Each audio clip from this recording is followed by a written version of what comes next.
আপনারা যারা এসেছেন কষ্ট করে, আমি তাদের সবাইকে আন্তরিক ধন্যবাদ জানাই। আমি আমার বক্তৃতার প্রথমেই, আলোচনার প্রথমেই আমি শহীদ রাষ্ট্রপতি জিয়াউর রহমানের বিদেহী আত্মার প্রতি শ্রদ্ধা জানাচ্ছি। আমরা সবাই মিলে দোয়া করি আল্লাহ যেন এই মহান ব্যক্তিকে বেহেশতে আসন করেন। আজকে আমাদের এমন একটা সময়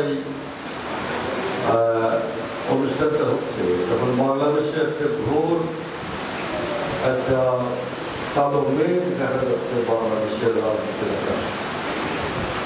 আপনারা জানেন দীর্ঘ সময় পাকিস্তান আমলের থেকেই 1947 সালে পাকিস্তান হয় 1947 সাল,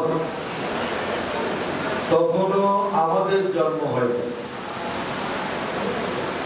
47 সালের পরের থেকে কিন্তু এই বাংলাদেশ নানা ঘটনার ভেতর দিয়ে আজকে এখানে আসছে। আপনারা সকলেই জানেন যে তারপরে 71 সালে মহান মুক্তিযুদ্ধ হয়েছে। মহান মুক্তিযুদ্ধের ভেতর দিয়ে আমরা পাকিস্তান থেকে আলাদা হয়ে আমরা স্বাধীন রাষ্ট্র পর্যন্ত, সেই স্বাধীন রাষ্ট্র আমাদের আকাঙ্ক্ষাকে পূরণ করতে পারে। ফলে আপনারা জানেন যে 1975 সালে আমাদের এখানে একটা গণঅভ্যুত্থান হয়। 1975 সালের থেকে 1977 সাল 2 বছর বাংলাদেশের সাংঘাতিক রাজনৈতিক একটা প্রাণবন্ত পরিস্থিতি ছিল। তারপরে আপনারা জানেন যে 1991 সালে 80-র দশকে এরশাদ দেশ শাসন করেছে। এরশাদের পরে এরশাদকে গণঅভ্যুত্থানের মাধ্যমে আমরা সরাতে সমর্থ হয়েছি।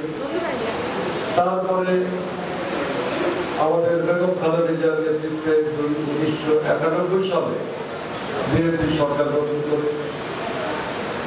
1991 সালের পরে আপনারা জানেন যে 1996 সালে আবার আওয়ামী লীগ ক্ষমতায় আসে।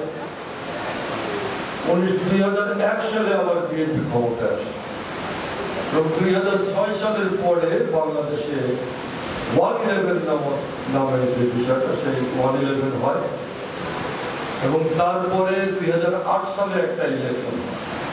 2008 সালের নির্বাচনে কি হয়েছে আপনারা জানেন। সেখানে একটা কারচুপির নির্বাচনের মাধ্যমে আওয়ামী লীগকে ক্ষমতায় বসানো হয়। আওয়ামী লীগকে ক্ষমতায় বসানোর পরে আপনারা জানেন তারপর থেকেই আওয়ামী লীগ বাংলাদেশে একটা ভয়ঙ্কর পরিস্থিতি তৈরি করেছে। 8 সালের পরে 14 সালে আমাদের নির্বাচন হওয়ার কথা। সেই 14 সালের নির্বাচনেও একতরফা নির্বাচন করা হয়েছে। 18 সালে নির্বাচন হয়েছে, সেই নির্বাচনে কি হয়েছে আপনারা জানেন।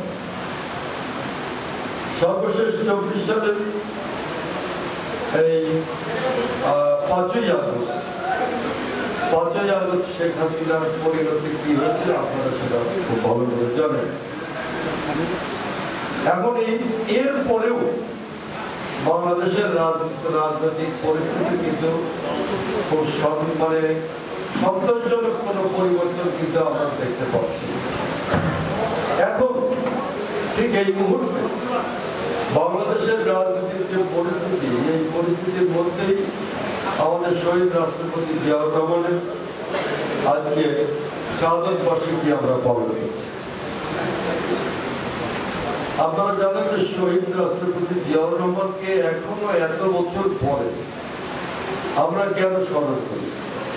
একটা মানুষ অনেক আগে শহীদ হয়েছে, তাকে এখনো মানুষ স্মরণ করে এবং বাংলাদেশের শহীদ জিয়াউর রহমানের প্রতিষ্ঠিত দল এখন বাংলাদেশের সবচেয়ে বড় রাজনৈতিক দল। অনেক ঘাত প্রতিঘাতের ভেতর দিয়ে এই দলটা এখন বাংলাদেশের সবচেয়ে বড় এবং সবচেয়ে জনপ্রিয় দল হিসাবে কিন্তু বাংলাদেশে আছে।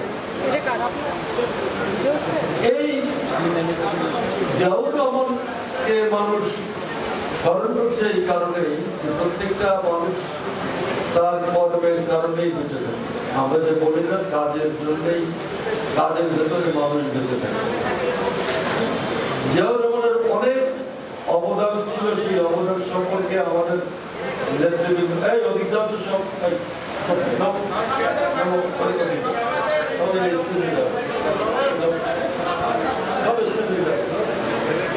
অনেক কথা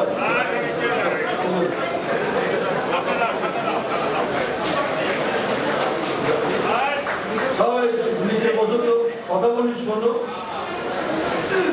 কথা বলি একটু শোনো প্লিজ, একটু বসো, এখানে বসো, এইদিকে যায় বসো, এইদিকে আসুন, এই সামনে বসো, বসো বসো, কথা বলি, আমি আধা ঘন্টা কথা বলবো। আমি বলছিলাম যে জিয়াউর রহমানকে কেন মানুষ স্মরণ করে। মানুষের কাজের কারণেই একটা মানুষ স্মরণীয় বরণীয় হয়ে থাকে। একটাই মাত্র কারণ যে এই লোকটার রাজনৈতিক সততা, এই লোকটার দেশের প্রতি দেশপ্রেম, দেশের প্রতি ভালোবাসা, গণতন্ত্রের প্রতি তার অকুণ্ঠ সমর্থন এবং মানুষের প্রতি তার প্রগাঢ় ভালোবাসা।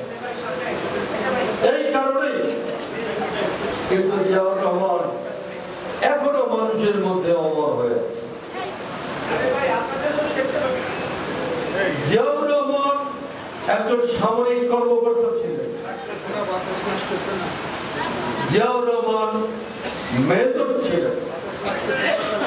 1971 সালে যখন দেশে মুক্তিযুদ্ধ শুরু হয়ে গেল, তখন শেখ মুজিবুর রহমান মুক্তিযুদ্ধের কোনো আনুষ্ঠানিক ঘোষণা দেন না। অনেকেই বলেন যে শেখ মুজিব তো 7ই মার্চের ভাষণে তিনি আনুষ্ঠানিক ঘোষণা দিচ্ছেন।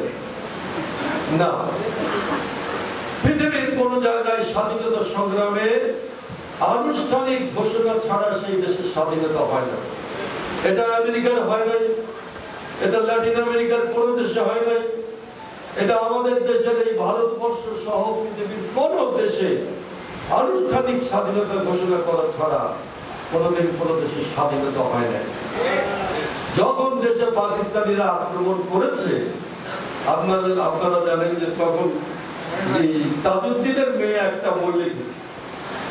তাজউদ্দিন বাংলাদেশের প্রথম প্রধানমন্ত্রী, সে লিখেছে যে আমার আব্বা একটা টেপ রেকর্ডার নিয়ে বঙ্গবন্ধুর কাছে গেলেন এবং তাকে বললেন যে আপনি একটা ঘোষণা দিয়ে যান, কারণ আপনি যে কোনো সময় গ্রেফতার হয়ে যেতে পারেন। আপনি একটা ঘোষণা দিয়ে যান যে ওই ঘোষণায় স্বাধীনতার সংগ্রাম, আপনি না থাকলে আমরা এটা বাজাবো। শেখ মুজিবুর রহমান তখন বলছেন যে না, আমি স্বাধীনতার ঘোষণা দেব না, আমি কি মানে দেশদ্রোহী মামলায় করব? তাজউদ্দিনের মেয়ে, শেখ মুজিবের একান্ত সহচর তাজউদ্দিন সাহেব, তার মেয়ে বলছেন এবং বলছেন যে তুমি বাসায় যাও, নাকে তেল দিয়ে ঘুমাও, এটা আমি বুঝবো না। তিনি দেন না। আওয়ামী লীগের তখনকার অনেক সিনিয়র নেতারা তাকে যায় হাতে পায়ে ধরেছে যে আপনি আনুষ্ঠানিক ঘোষণাটা দেন, কিন্তু শেখ মুজিব আনুষ্ঠানিক ঘোষণা দেন নাই। না দিয়ে শেখ মুজিব সারেন্ডার করেছে। প্রশ্ন হচ্ছে, পৃথিবীর কোন নাই দলের এরকম স্বাধীনতা যুদ্ধের নেতা, সমরনায়ক বলেন, স্বাধীনতা যুদ্ধের মহানায়ক বলেন, স্বাধীনতা যুদ্ধের নেতা কেউ কখনো বাইরে যুদ্ধ লাগিয়ে দিয়ে কখনো সারেন্ডার করবে না। কিন্তু শেখ মুজিবুর রহমান সারেন্ডার করেছে এবং সারেন্ডার করার পরে আমি পার্লামেন্টে ভাষণ দিয়েছিলাম এইভাবে যে তখন বাঙালি জাতি দিশেহারা। কি করবে? পাকিস্তানিরা আক্রমণ করেছে, আমাদের ছেলেদের মেয়েদের হত্যা করছে, আমাদের দেশের মা বোনদেরকে বেইজ্জতি করছে, বাড়ি ঘর পুড়িয়ে দিচ্ছে। বিডিআর তখন ছিল, বিডিআর এর নাম ছিল তখন ইপিআর।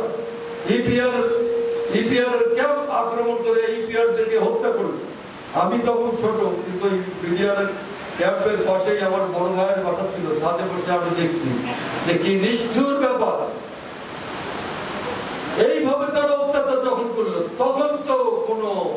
নির্দেশনা নাই, কি করবে? তখন বাধ্য হয়ে আমি পার্লামেন্টে বলছিলাম যে হঠাৎ রেডিওর একটি আওয়াজ, আমি জিয়া বলছি, জিয়াউর রহমান স্বাধীনতা ঘোষণা। জিয়াউর রহমান ওই দিন স্বাধীনতা ঘোষণা করছেন, এটা তাজউদ্দিন বলছেন, আমি নিজে শুনছি এবং এটা শোনার পরে আমি উজ্জীবিত হয়েছি। আমাদের পাবনার এয়ার মার্শাল একে খন্দকার তিনি বই লিখছেন, তিনি বলছেন যে জিয়াউর রহমানের ওই ভাষণটা যদি সেদিন না হয়তো বাঙালি যুদ্ধ করবে, না কচু খেতে পালাবে, না কি করবে, এইটার কোনো জায়গা ছিল না। বাট জিয়াউর রহমান তখন মেজর চট্টগ্রামে তিনি প্রথমে শেখ মুজিবের পক্ষেই কিন্তু এটা দিচ্ছেন যে আমি শেখ মুজিবের পক্ষে স্বাধীনতার ঘোষণা দিচ্ছি। আমার কথা যে আওয়ামী লীগের সমস্ত নেতারা হচ্ছে আপনার ঢাকায়, কোন নেতা কি একটা তেলের ডিপুর উপর দাঁড়ায় বলতে পারলো না যে দেশের স্বাধীনতা ঘোষণা করলাম? তখন তুফাইল আহমেদ ছিল, তখন আসম আব্দুর রব ছিল, তখন আমির হোসেন আহমদ ছিল, তখন আব্দুর রাজ্জাক ছিল, মনসুর আলী ছিল, তখন কামরুজ্জামান ছিল, তখন তাজুল ইসলাম ছিল, বহু বড় বড় নেতা ছিল। তারা তো কেউ ঢাকার কোনো একটা জায়গায় একটা গাছের গুড়িতে অথবা একটা তেলের ইসের মধ্যে ওই ড্রাম থাকে না, ড্রামের মধ্যে দাঁড়ায় বললো না মুখে যে আমরা স্বাধীনতার ঘোষণা করলাম। সারা পৃথিবীর সাংবাদিকরা সেদিন ঢাকায়, বিদেশি দেশি বিদেশি সমস্ত সাংবাদিকরা ঢাকায়, তারা বললো যে আপনারা কি কি করবেন? আওয়ামী লীগের কোন নেতা কোনো কথা বলেনি, শুধু একটা মানুষ জিয়াউর রহমান। এটা সত্য, এই সত্য আওয়ামী লীগের লোকজনকেও বুঝতে হবে, এটাই সত্য যে জিয়াউর রহমান স্বাধীনতা ঘোষণা করছেন। 7ই মার্চের ভাষণ ওইটা আপনি শোনেন।